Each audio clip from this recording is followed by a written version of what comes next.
This is a joint effort. We're trying to trace part of the Mormon Battalion. About a third of the Mormon Battalion got sent to a little community called El Pueblo, which is today's Pueblo, Colorado. And so we're tracing their trail. In 1847, they came north to Fort Laramie and then followed Brigham Young about a week or so behind him into Salt Lake City. And that's not really well documented. The journals don't say a lot because they're moving so quickly and they didn't have time to write. So we're trying to do a little bit of research, taking those journals and comparing them to the places and the things that they said they saw. And so we're coming through Casper, and we're grateful to the center for hosting us for this little presentation, which we hope you'll find interesting. It is a joint effort. We are Battalion Trek, so if you want to see our blogs and our videos and our maps, we also have a YouTube channel which interviews. We did a much longer hike about 15 years ago from central Iowa to San Diego, California, which was the Mormon Battalion main command, the 2/3 that made it to California. So we have two different programs there. Also the Mormon Battalion Association, we have Laura Anderson here. You're the executive director for the Mormon Battalion Association. And we'll give her a few minutes later, or no, we'll do it early. Oregon California Trail Association, we all call it OCTA, is also a co-sponsor. And we have a few things to say about them too. Mormon National Historic Trails, and this is the place Heritage State Park is going to host us at the end of our trip, which will be July 24th. We'll have a little symposium there in Salt Lake also. I'm going to give Laura a few minutes here to talk because we have some legislative efforts that are about to take place that deal with the trails that come through here.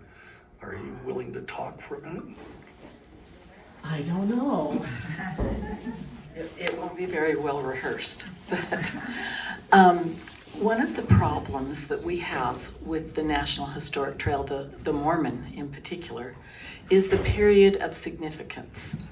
Now, right now, when Congress passed the legislation for the Mormon Trail, they passed it to be significant for the Brigham Young Company, and that's all.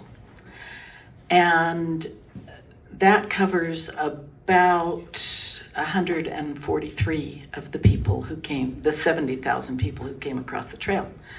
So what we're doing is we're trying to get a redesignation which will allow us to tell the story of the entire Mormon Trail, not just the Mormon Battalion Trail, not just the Brigham Young Company, but all of it. And so in order to do that, we have to get a bill through Congress that changes the period of significance and allows the National Park Service to then study the trail under the new criteria. And we're also doing that for the Oregon Trail, which got the period of significance from 1841 to 1848. But so if you're a gold seeker, the National Trail System is not supposed to tell your story.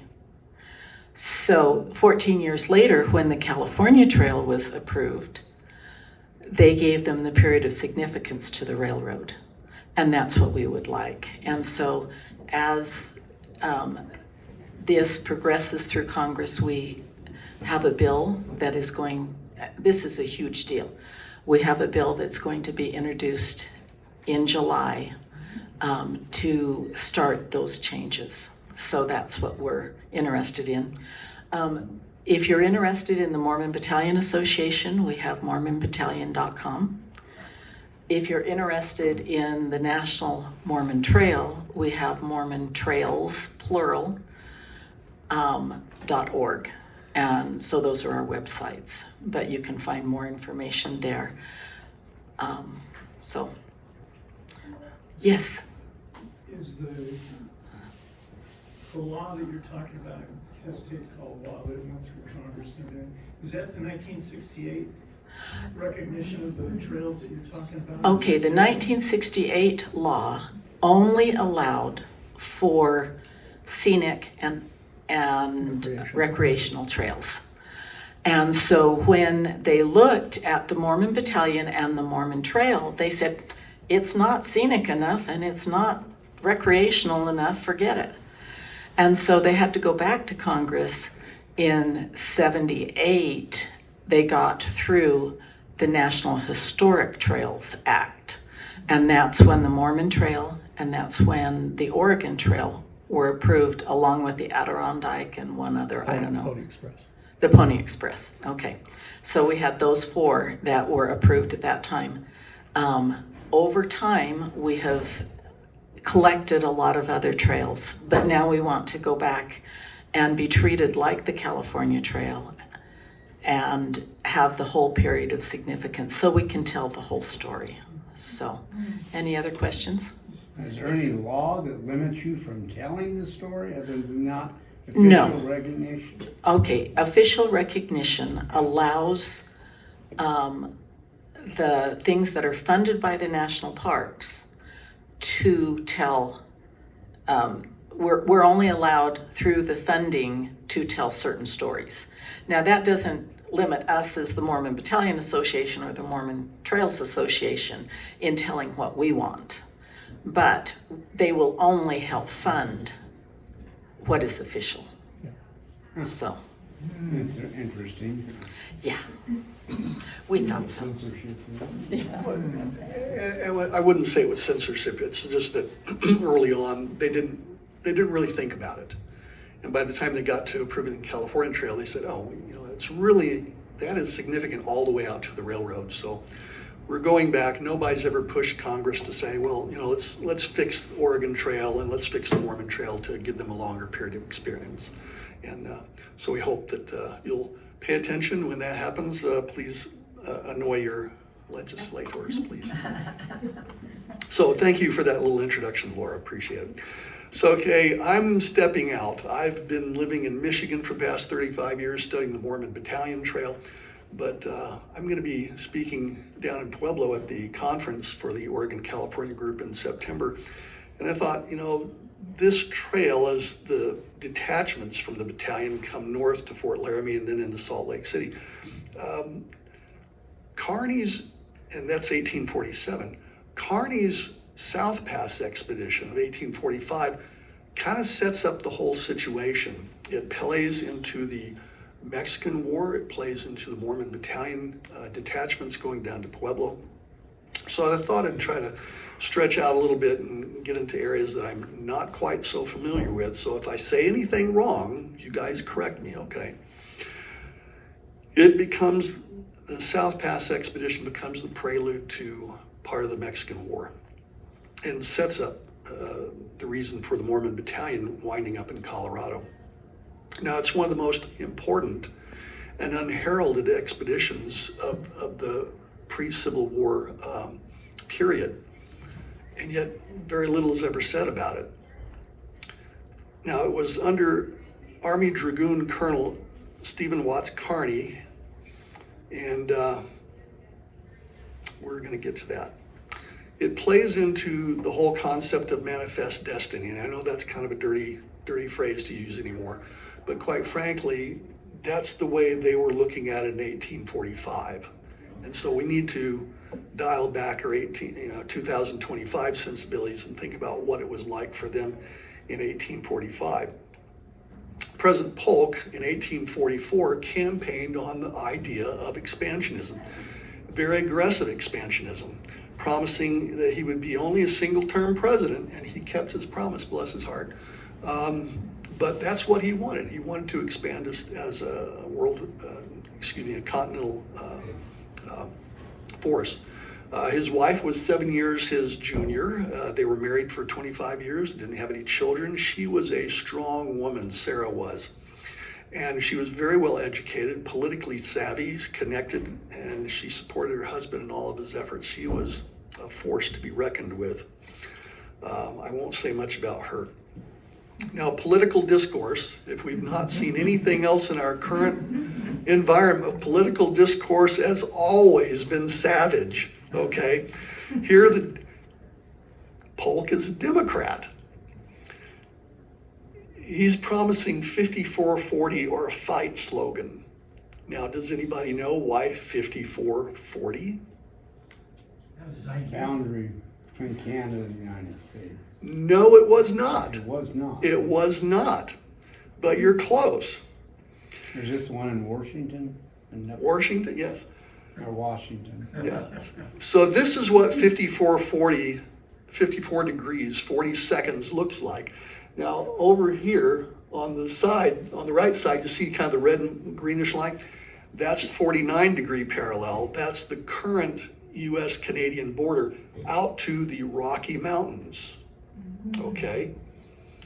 And back at that time, Britain and the United States just kind of, well, let's see, we've had the Revolutionary War, we've had the War of 1812. Let's not fight over this. Let's just kind of ignore it for a little while. Let's have kind of a gentleman's agreement. We're going to get along and we'll just see how it develops over the next few years. Well, out till about 1840, it wasn't too big of an issue, but by about 1840, you start getting more and more Americans moving to the Oregon, and it starts becoming a problem. Polk wanted to extend it out to 5440, and so the question is, why 5440? Well, there were 4 claimants to North American territories. Okay, the United States in the east, although we bought the Oregon purchase. Louisiana purchase, thank you. See, you're paying attention, this is good. Yeah.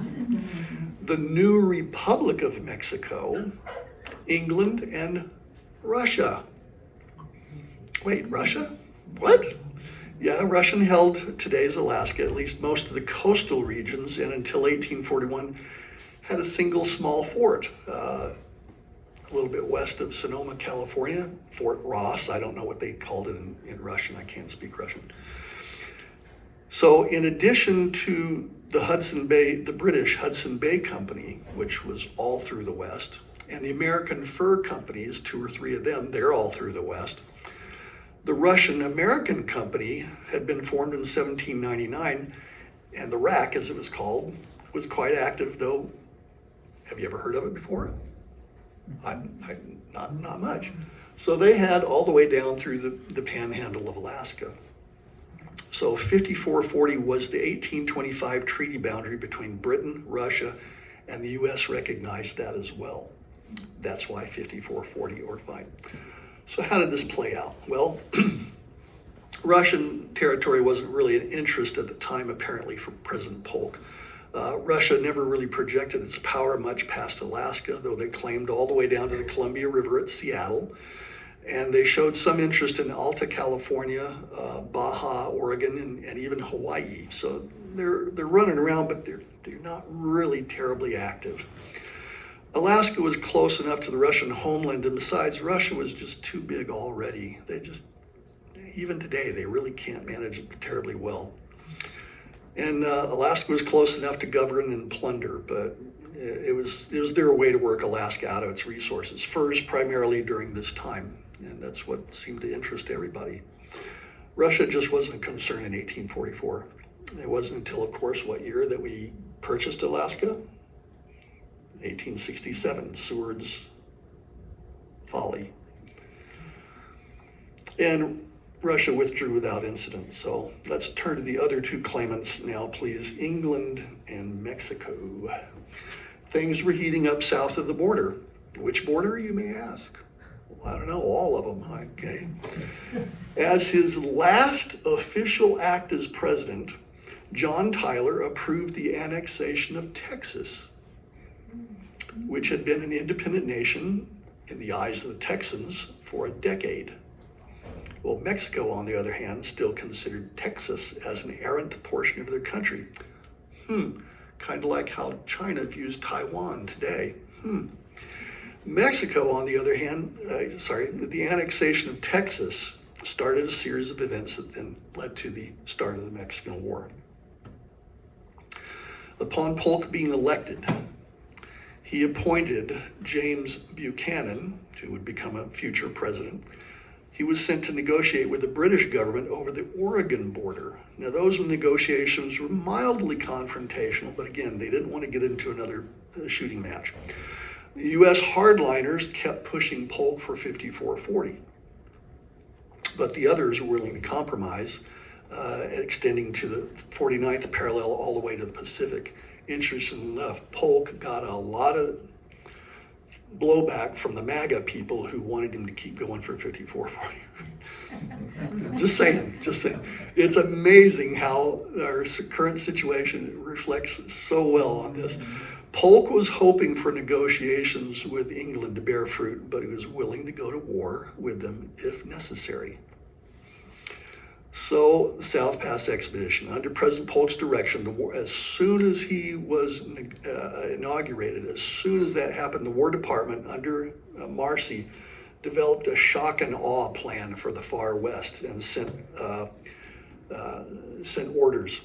Kearny was in command at Fort Leavenworth, Kansas, of the 1st Dragoons, the horse soldiers. He had about 200 dragoons in his immediate command, although others were spread out all around. He had half the total dragoon force that he was going to use on the South Pass expedition. He was a career soldier.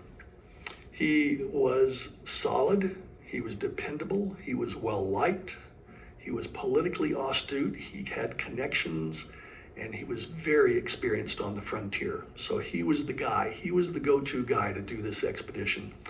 This is a daguerreotype no earlier than 1940, and it's certainly before his promotion to Brigadier General in 1846. Handsome young guy, huh? So in April 45, less than a month after Polk took place, because inaugurations were in March at that time, the orders were cut in Washington and sent to Kearny at Leavenworth, and these are the written orders that he got. Reconnoiter the land as far as South Pass, discover the disposition of the Indians, return by the Santa Fe Trail in order to lend support to the caravans anticipated that year. Let's examine those reasons for the South Pass expedition just a little bit. Fremont and others had already been over that pass multiple times. It was well known. It wasn't surveyed so much, although Fremont had done a very good map. And Congress was much more tight-fisted back then than they are now. So you have to ask the question, why would they spend more money for an unnecessary expedition, at least for the first stated purpose in Kearny's orders? Don't get that. Examining the tribes to ascertain their disposition meant what? Their disposition towards the United States, the immigrants, the loss of their ancestral lands, what? It's true the tribes were all in favor of appropriating cattle and horses from the immigrants, but it wasn't until a decade later the tribes really got set to serious warfare against the immigrants. In 4040, most of the tribes were well disposed towards the immigrants, especially if they could get some food or other supplies from them.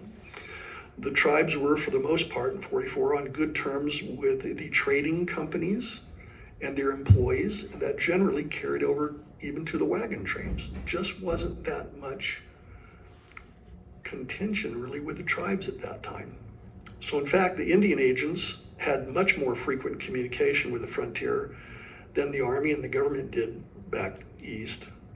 So with the Kearny expedition moving so quickly, how much time and opportunity to interact with the tribes did they really have?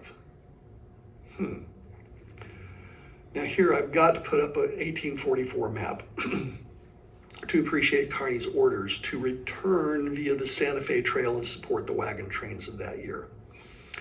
The American territory was north of the Arkansas River. Blue line of Arkansas River.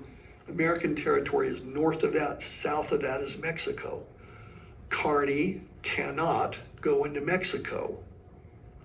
So any of the work he does along the Santa Fe Trail has to be north of that, okay? Unless he wanted to invade, at least he didn't want to do that in 44. The caravans, however, coming back from Santa Fe, weren't taking the mountain branch anymore. They were all going on the Cimarron cutoff. So the Americans coming back from Santa Fe late in the year don't show up on the north side of the Arkansas until just a little bit west of Fort Dodge. And that's less than half of the way back to Fort Leavenworth in Independence, Missouri, where the wagon trains began. So as far as escorting the wagon trains back east, first of all, they'd have to be able to tag up because of their timing, which was always suspect. And secondly, they weren't really going to be able to escort them that far. So the third reason for the Kearny expedition becomes questionable. I think the real conditions suggest a different story than what was stated in Kearny's orders. I think really it's more of an opportunity to shock and awe the tribes and its psychological operations against England and Mexico. In short, Kearny comes north through here, and I apologize. This is a detail from the map made by William Franklin, who's with Kearny in '45. Fort Laramie is over on the right, Casper's in the middle here, and South Pass is on the left.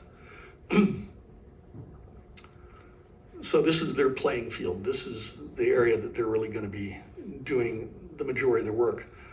At Fort Laramie, they spend one day gathering the Sioux tribe leaders.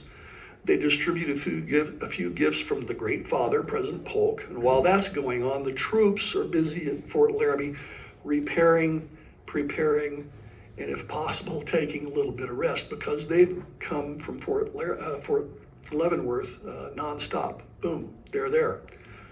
Less than 2 months.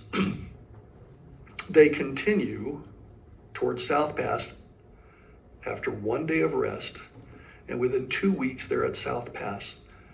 They muster the next morning to document who's made it all the way to South Pass. They saddle up and they start home. So their Indian interaction was that 1 day council and gift distribution and display of the cannon fire and the dragoon formations there at Fort Laramie. The only other Indian interaction they have is on their way back. They stop at a little Arapaho village on the Chugwater. Those are the only 2 Indian interactions. So outbound, I'm just going to skip some of this to the ends. You can read about it later if you want to. Franklin's journal is online, William Franklin's journal. Cook, Philip St. George Cook talks about it, although that's a little suspect. Herman Melville may have ghostwritten it for him. So let's just focus on this area. From Fort Laramie to South Pass, took them less than 2 weeks to make that distance. So they filled out their monthly muster report just really to document how much of the force had made it all the way from Laramie out to South Pass. Why do you want to know that? Why do you want to take a nose count of the people who've made it that far? Well, what's your attrition rate? How many of your people do you lose going that far? That's important to a commander. So anyway, they turn around, they start on their way back. Now we're going to be in the red. They get back to Casper and they actually go down Pathfinder Reservoir. They actually go down the canyon that they dammed up to make Pathfinder Reservoir. There were hot springs up there. It took me a couple weeks to figure out that part of the trail. They get back to Fort Laramie. They hardly even stop. I think they spend the night there and then they saddle up and they go the next morning. But now here's the big change. To get to the Santa Fe Trail, they have to go south. So they follow the Trappers Trail, okay? And that's not terribly well documented. Lee Whiteley has done the best job of documenting the Trappers Trail. And this is the part that's giving me a little bit of fit with my interpretation. As they come down, you see Pole Creek there, the south fork of the Platte. And the next large creek up is Pole Creek. Then you have Horse Creek with its branches. They leave Fort Laramie, they go up the Laramie River a few miles, change over to the Chugwater. They get to the Arapahoe village, about where the city of Chugwater is today. Then they go across the plains where there's very little water. That's about 80 miles that way, if I remember right. They finally get some water at Horse Creek, at Pole Creek, and then they branch over to Crow Creek, which is down here near the bottom, and they make their way to the Casper and the St. Vrain's Fort. Now, I didn't include this, but Kearny and his group apparently do not visit the new little trading post at El Pueblo, Colorado. I don't know why. They don't state why. Did he do it to avoid the purported whiskey trade between there and Taos? We just don't know. But they could not have been ignorant of the existence of El Pueblo. It was known to be there. So, what was accomplished by the South Pass expedition of 1845? After receiving his orders, Kearny's troops were equipped, prepared, and in the field within 6 weeks. They reached South Pass within 9 weeks and returned to Fort Leavenworth via the Santa Fe Trail. Total time, anybody know? 99 days, with only 1 day of layover. How many miles? 2,000. They're doing 20 miles a day, nonstop, day after day after day. And one more critical point. If Kearny was ever going to go via South Pass with troops, they figured it out. They had to go in good weather. They could not pass South Pass any later than mid-August, or the Sierra Nevada snows would get them. This is 45. What happens in the Sierra Nevadas in 46? Donner Party. The Donner Party, exactly so.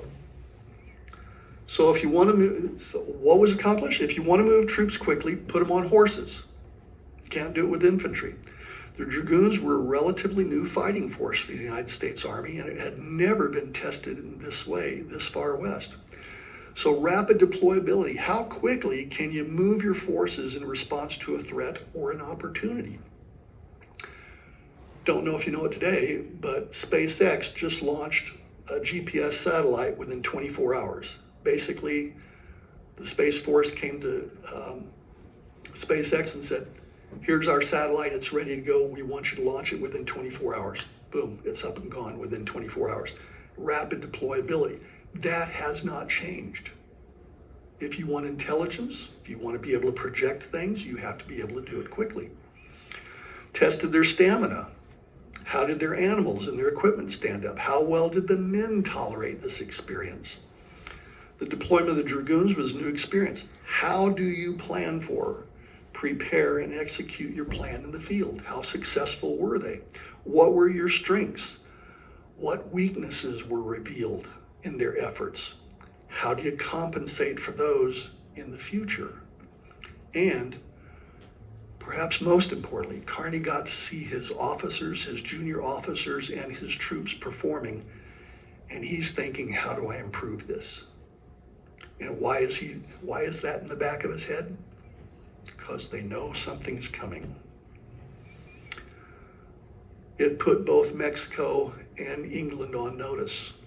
We're coming. Whether you like it or not, we're coming. Greenland? Canada? Nothing's changed. Nothing's changed. So in the fall of 45, so this is now 7 months after Polk is inaugurated, he sends Congressman John Slidell to Mexico. But Mexico didn't want to negotiate. They wanted Texas back. We're not going to talk about anything else until we've got Texas back. Fait accompli. Texas was part of the United States. It wasn't going back to Mexico. Mexico just didn't get it. Okay.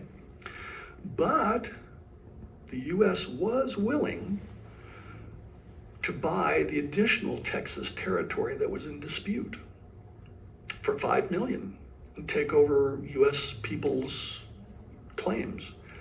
And Polk was also willing to negotiate up to $50 million for California and New Mexico. And those offers were made and refused. Mexico should have taken the offer. So the back and forth between the capitals and the brinkmanship, statesmanship resulted in Polk poking the Mexican eagle, not the bear, but the Mexican eagle, over the disputed Texas land. Mexican troops were deployed, killed 16 dragoons, and they captured the rest of the detachment, and war was declared the next week.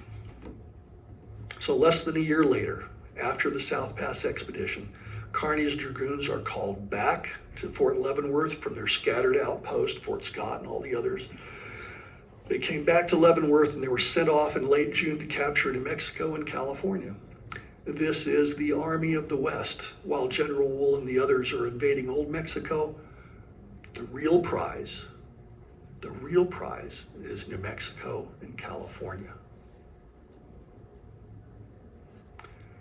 We took more than half of Mexico's territory.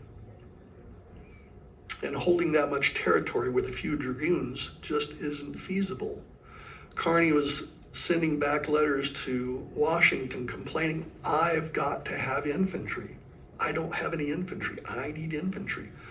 Well, the guys in Missouri, they were more than willing to get on their horses and ride, but they weren't going to pony up any infantry.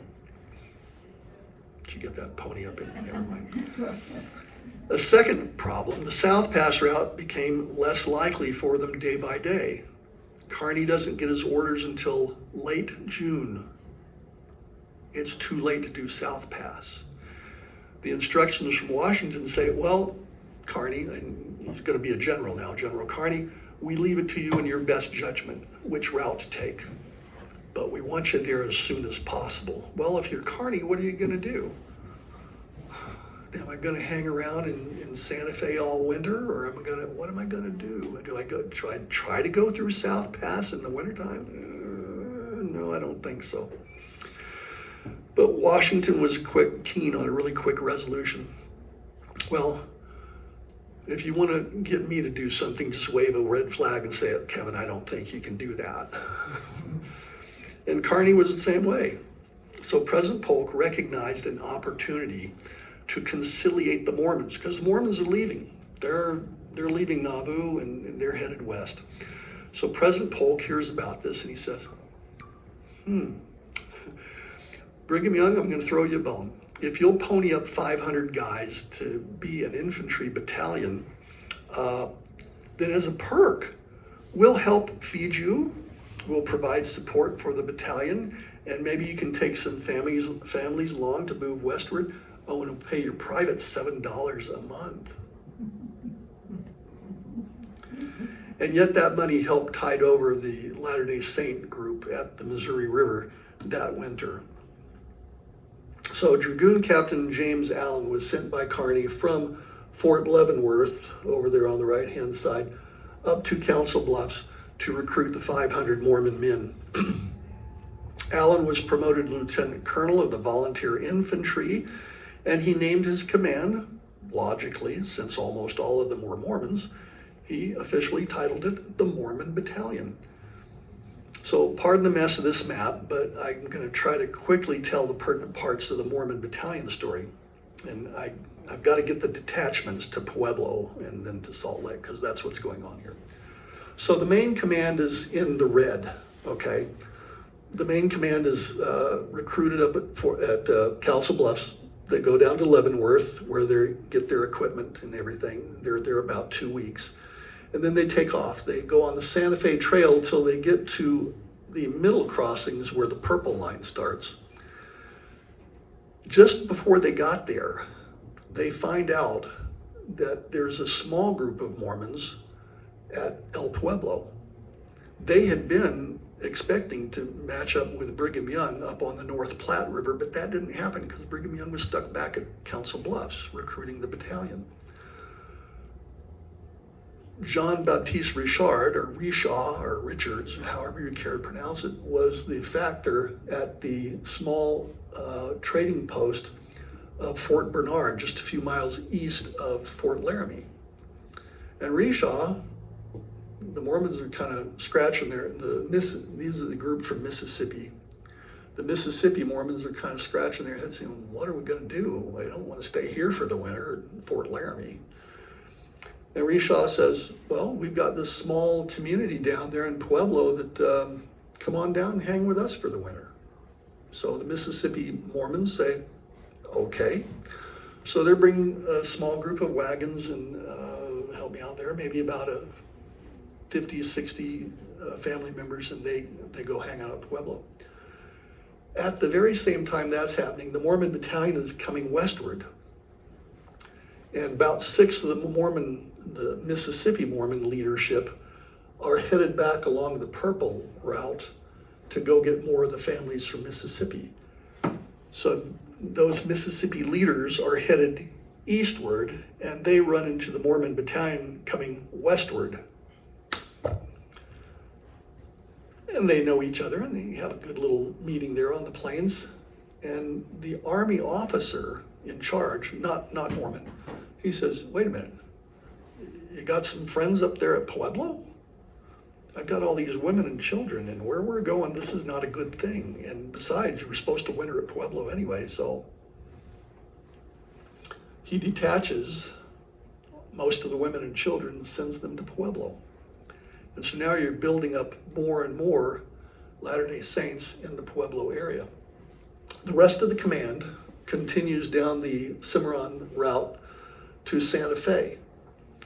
They get there in mid-October, and the commander takes a look at the group, and he calls the doctor over and says, Dr. Sanderson, I want you to take a look at the guys. What do you think? And they're starting to hear how bad their route's going to be, because they're not going to go back to South Pass, they're going to come south. And the doctor looks at him and says, no, we've got about 80 guys who just are not fit for this. Plus the laundresses, we don't want the women and children with us, the remaining women and children, so where should we send them? Pueblo. So they get orders, they make a detachment, they send close to 100 people up to Pueblo. They continue, the main command continues south along the Rio Grande, point number 5 there, and they get about a month down the route, and they say, we still got about 50 guys that just are not making this. Where should we send them? Pueblo.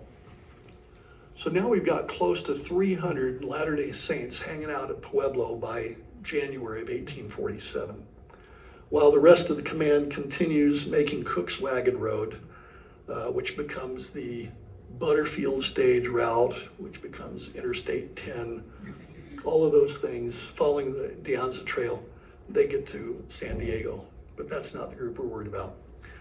So we've got all these people up at Pueblo. In the spring of 1847, their orders from Santa Fe say, go north, go to California on the northern route through South Pass, and tag up with Brigham Young if you can. Their enlistment ends in July, mid-July. They're right about at Independence Rock at that time. They have a shooting match with their guns. Woohoo! We're released from the Army. But they really didn't have anybody to officially tell them they were, free. So they hung out at Salt Lake City and sent a detachment, a small group of the leaders to California to get their discharge. And so that's how 1/3 of the Mormon Battalion wound up in Salt Lake City right 5 days after Brigham Young got there. Nearly twice as many people from the Pueblo group as Brigham Young had with him. So that's kind of, and I'd like to tell you there was a lot more drama there. There's not. No big Indian fights. That was, that's a good thing. It's a good thing when we don't fight. Oh, it's that modern, anyway. Again, not a well-told story. It's obscure, but it's one of those bizarre little stories that wind up changing the face of the nation. And So I hope you've enjoyed that. I'll be happy to take questions. Yes, ma'am. So that, their main trail, they were going down through Mexico, because it was still Mexico then, right? Anything, Until be- 1848? anything below the purple line was Yeah, Mexico. The river, yeah. So Yep. they did strike out through Mexico. Did they? Well, fight- we were at war by then. Were they fighting all the way across there probably, or? Never fought. They didn't, really? Never really fought. Okay. When they're in California, they have a couple skirmishes with some of the Indian tribes, but But did it fight Mexicans? never did. Huh. Good Never for them. Well, it allows us to be on good terms with Mexicans, yeah. Yeah. You know, don't know. Thank you, young people, for being willing to reenact and put a little history to life. It has applications, and I hope you enjoy it. You stink, though. Here's something you may find interesting. This guy on the far right, Yes, his father was a Bent. right. Okay, you knew that. Well, I read that earlier, yes. Yep. And that's, his father was a trading post there at Bent's Fort, Correct. right on the Arkansas River. Okay. And that's, Mexico was just south of the fort, across the river, and it was right there. Yep, 150 feet and you're in Mexico. Wow. What happened with the money that was sent back for the clothing? Ah, Do you know? the Mormon Battalion and all volunteer groups did not get military uniforms. They were given a cash stipend of $42 in advance for the whole year. And what they did with that was up to them. They could buy clothes. If they had a organized group from one of the cities where they were raised, sometimes they would actually buy themselves uniforms. Mormon Battalion did not. They, and in fact, most of the Missouri groups did not either. They wanted the money because that was hard cash, which was really hard to come by on the Missouri frontier. They would send as much of the money back to their families as they could. So the Mormon Battalion, we can document about 1/4 of their money went back to Council Bluffs for their families.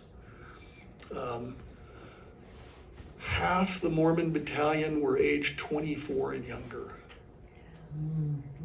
1/4 of them were 18 and younger.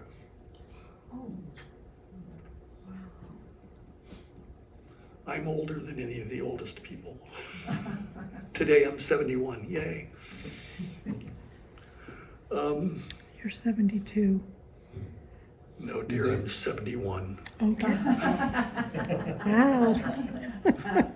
Did they issue him the 42 muskets? No, they did not issue them 42 muskets. We have some displays up here for you to look at. These are reproduction materials, by and large, pretty close. This is an 1816 Springfield musket, flintlock musket, Okay, oh, 1860, okay. 1816. This is a close reproduction. It's a Pedersoli made in Italy, and it's not quite exact, but it's close. Before we did our hike in 2008 and 2009, we had reproduction materials made for us so that we could show this to people. And I want to show you one of two things that absolutely terrified me.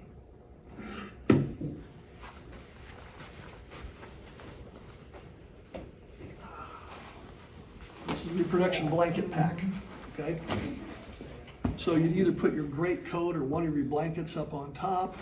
This flap had another blanket in it if you wanted to, or something. But here's what truly astounded me. This is 12 by 12 inches and about 3 or 4 inches thick. Everything I want for me for 1 year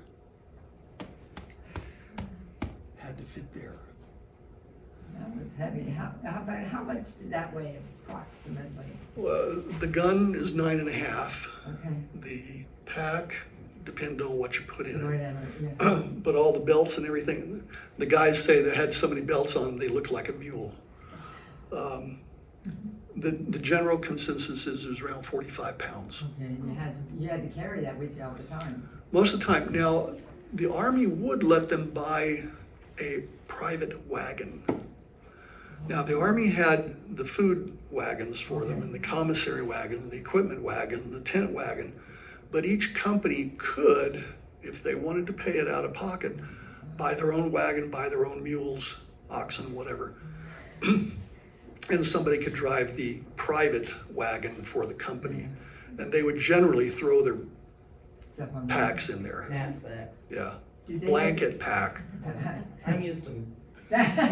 You're Civil War. You've been corrupted. Hey. So did they have to buy their own food for their animal then if they had an animal? And where would they get that? Philip St. George Cook, in some of his writings, later said that the Army had bent the rules considerably for the Mormon Battalion. Polk really wanted to conciliate the Mormons to the nation. He did not want a few thousand Mormons out wandering in the West unless they were going to be friendly to the United States. He didn't want them going for Oregon, didn't want them going for Mexico. So they bent the rules. They were very liberal with the food being provided. I have to backtrack on that. When they get down on the Gila River, the Pueblo guys are in a completely different situation. Okay, they were able to get a lot of food from Benton's Fort, but the guys going down through the southern route, Sergeant Nathaniel Jones, they get to a point they try a naval experiment in the middle of the desert. They put a bunch of food into the wagons. They try floating down the Gila River. Predictably, it got stuck on a sandbar, and they lose 1,000 pounds of flour, which now becomes critical. They are still a month away from food in California. They bring all the food in. Cook says, stop, we're stopped. Bring all the food in, don't care what it is, bring it in. And it worked out to about 4 ounces of flour per man per day, what you could hold in one hand. And anything you could scrounge along the way. Of course, they're past the buffalo, they're past the antelope. I don't want to chew on the Gila monster, okay? 4 ounces for a month per day. Yeah. And I didn't bring the photograph. Nathaniel Jones writes, he's one of the commissary sergeants. He says, we had a weighing festival. We brought out the scales. He said, I now weigh 128 pounds. When I left Council Bluffs, 198 pounds. I worked in the medical industry for 35 years. If you've got a patient that walks in looking that skinny, and they tell you, I've lost 1/3 of my adult weight in the past 4 or 5 months, they're not. They're in really bad shape, and they probably are not going to survive much longer. And they still had a month to go. They still had the 90-mile imperial desert of California to go across. The Salton Sea wasn't there. All that irrigated stuff, the where you get your lettuce from, it wasn't there. It was all sand. That's how bad it was for the main command. Again, the Pueblo group, they had it relatively easy. Did they go through the summer, or what time of year were they going through there? They went through there in late December and early January. That's Yeah, a plus. thank goodness. Yeah. Thank goodness. And I assume we've kind of thought about this quite a bit. So Kearny gets to Santa Fe, and it's August when he takes Santa Fe without a shot. Okay, Santa Fe falls without any battle. Thank goodness. And he has there the traders that have been working on the old Santa Fe Trail, going out through the desert to San Diego, Los Angeles.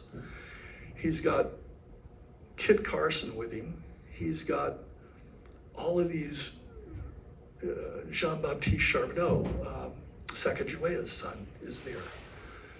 He's got all these famous guides, and he's got the old Spanish trail traders who know the area even better.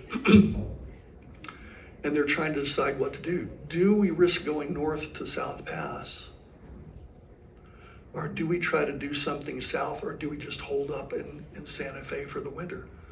It could have been very, very different, the decision they made, but with the advice of all of these guides that he's got, they decided to try the southern route, and that was tough too.